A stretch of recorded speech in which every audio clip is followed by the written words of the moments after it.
looking at and thinking about the impactfulness of right leaders, I'd be interested to understand for you, what constitutes in the organisations that you're working for a right and an impactful leader. What are the skills and attributes that you're looking for?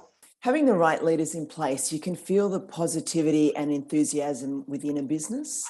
And the right leader really creates that tone and that culture from the top that actually permeates throughout the business. And people want to work for an inspiring right leader, as you call it.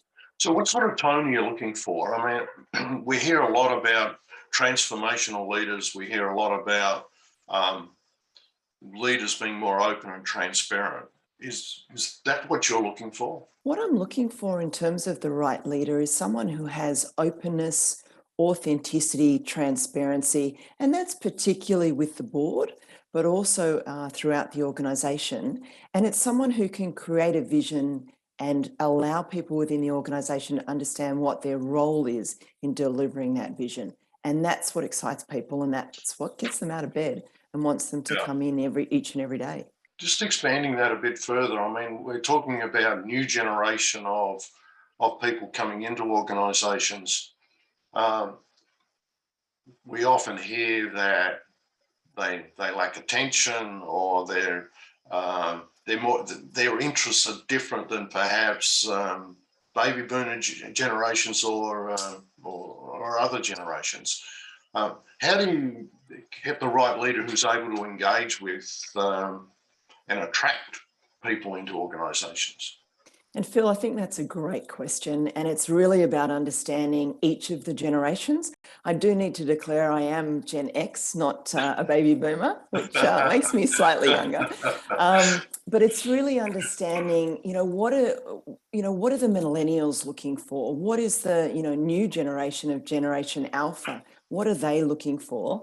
And as a leader, it's actually being open, transparent, and authentic that you will be able to engage with each of those different generations. But understanding what makes each of the generations tick is really important as well.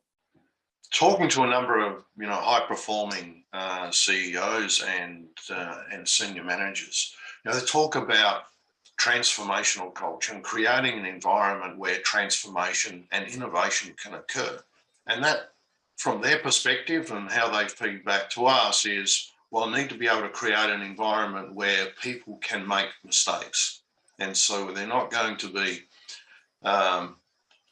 held in poor light when it comes to their review for taking risks and creating a sense of excitement and innovation, and people have the capacity to be able to try things.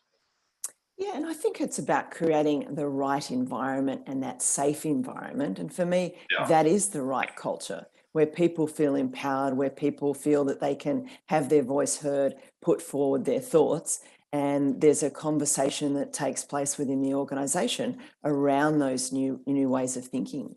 I've certainly been involved in businesses where we've had micromanaging CEOs, and that just doesn't work, because what happens is it stifles people's creativity, it stifles innovation, and people give up in the end because they feel like, I'm just going to be told what to do. I think it's interesting to try and draw out of people their self-awareness and try to get to the heart of how self-aware are they of their actions and the impact of their actions on others. I often reflect on what's the saying that the fish rots from the head. I mean, everyone in an organisation, it doesn't matter how flat the organisation is, people look towards the behaviour of the leader to set the tone.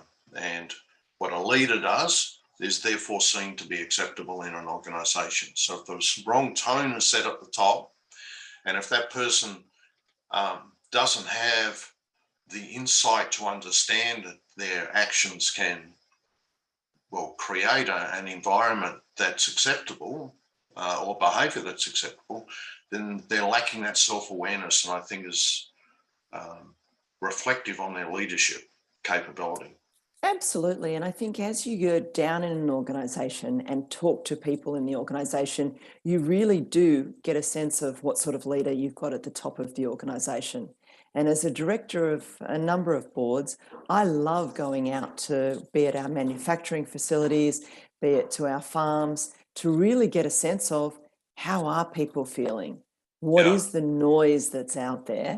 And, you know, you do get a really good sense of the culture and whether that tone is set from the top and whether the leader is actually behaving in a way that's consistent with the values of the organisation.